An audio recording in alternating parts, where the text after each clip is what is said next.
Assalamualaikum warahmatullahi wabarakatuh. Perkenalkan, nama saya Alifa Hasna dengan NIM H54012210668.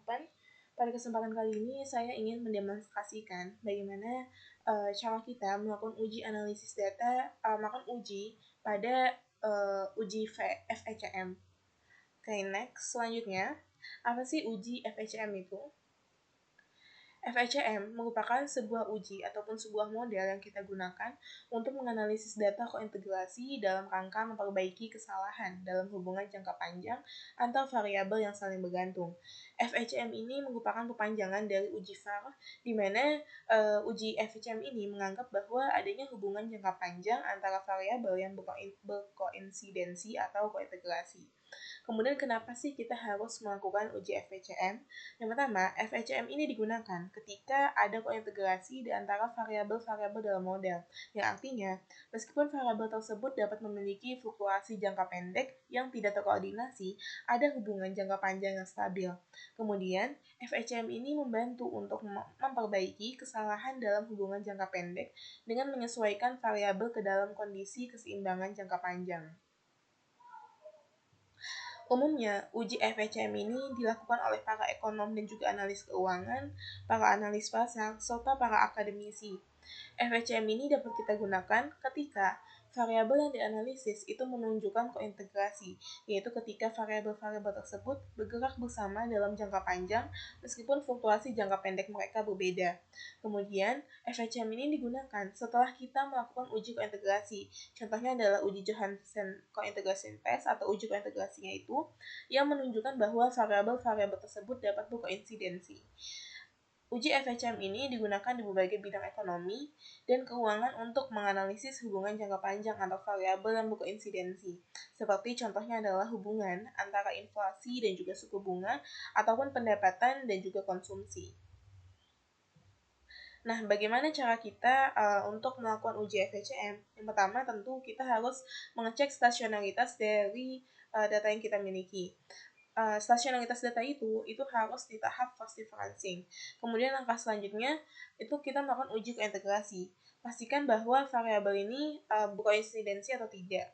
Jika berkoinsidensi, gunakan model FECM untuk memodelkan hubungan antara variabel tersebut, di mana model ini akan menangkap komponen kesalahan atau error correction yang menyarankan bagaimana variabel-variabel tersebut kembali ke keseimbangan jangka panjang.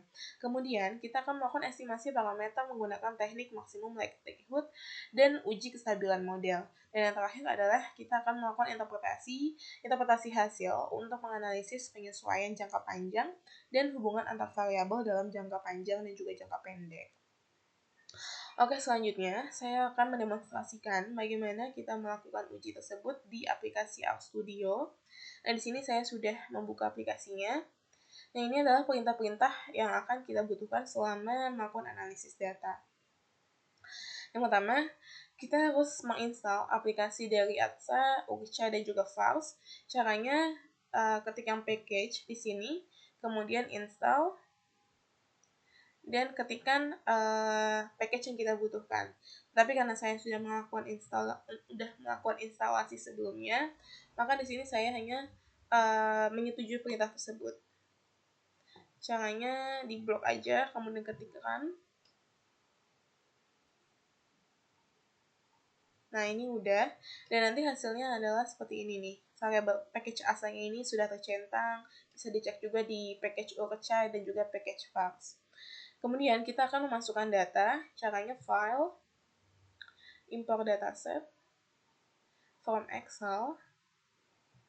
Nah, di sini saya sudah memiliki data mengenai CPI dan juga GDP.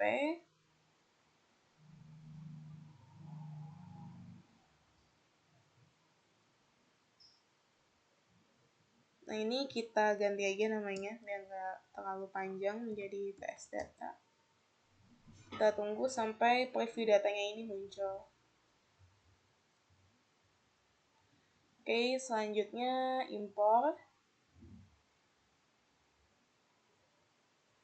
Oke, nah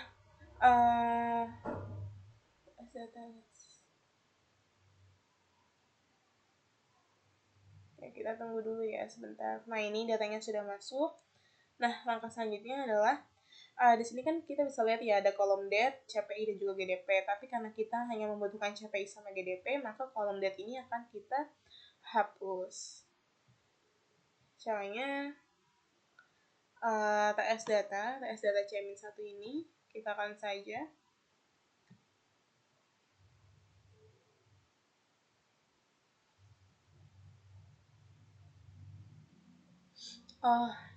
ini tadi waktu masukin data aku error kayak salah tipe.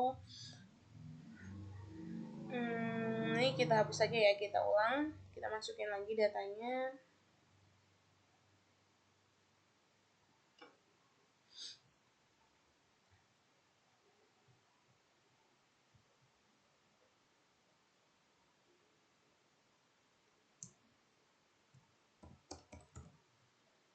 Nah, ini kemudian kita import.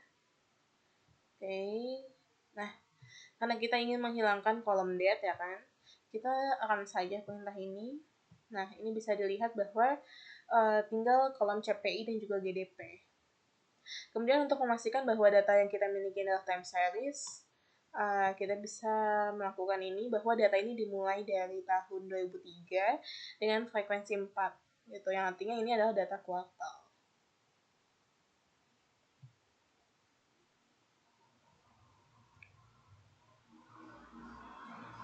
Oke.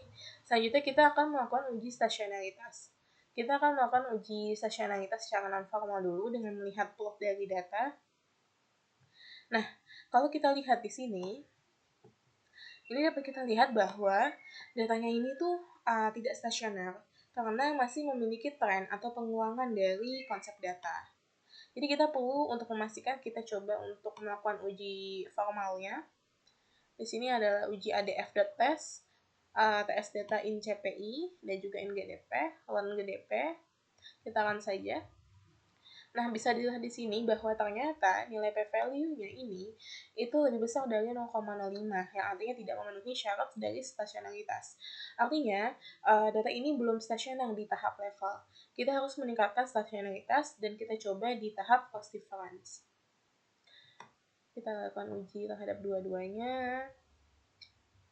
Nah, ini bisa kita cek ya di variabel GDP, ini sudah di bawah 0,05, artinya sudah stasioner di tahap cost difference. Begitu pula dengan dari data CPI, ini juga sudah cost difference. Sudah stasioner maksudnya. Oke, selanjutnya kita akan melakukan stabilitas model. Kita akan mengecek dan juga melakukan uji kointegrasi. Nah, ini bisa diketik saja cointest ca.jo TS data tipe trace hdcons telah sama dengan K92 spesial long run.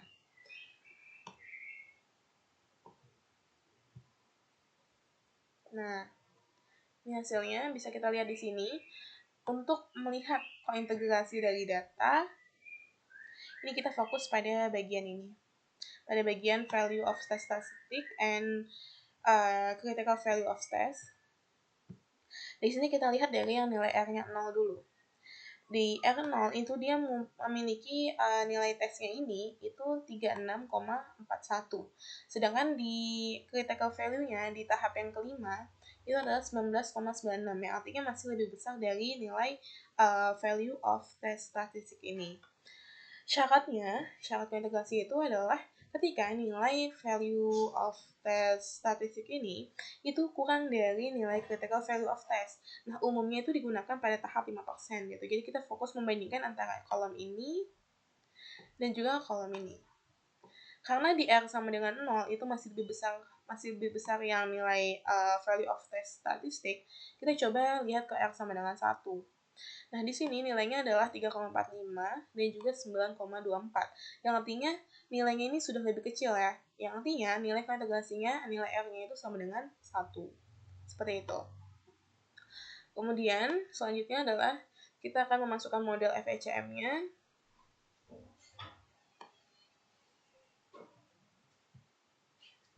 Oke, jangan lupa summary. Selanjutnya kita akan melakukan summary juga terhadap model FHCM, RLM, dan juga model betanya.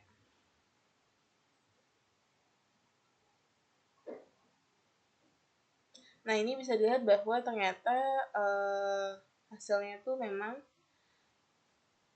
sudah memenuhi standarnya ya, baik dari nilai p-value-nya, nilai t-value-nya, nilai tes statistiknya, seperti itu. Kemudian kita akan melakukan konversi hasil FHCM-nya ini ke dalam bentuk file. Kita kan, nah kita akan melakukan uji IRF, di mana kita ingin melihat variabel mana yang menyebabkan shock terhadap variabel yang lainnya. Dan kita akan memprediksi selama 60 waktu ke depan. Kita tunggu dulu. Nah, ini hasilnya.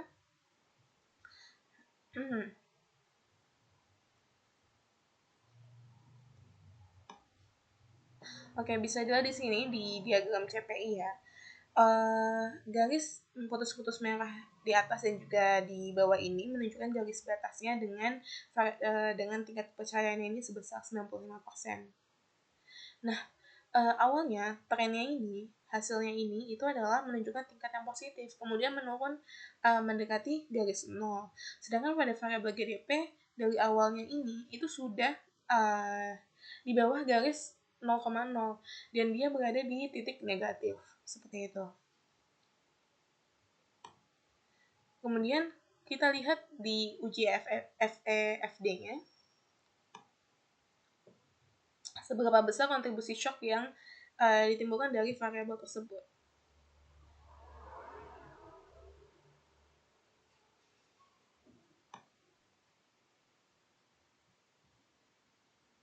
Oke, kita gedein dulu ya di sini.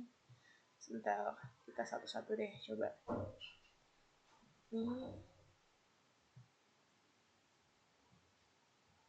Nah, ini bisa dilihat di sini ya.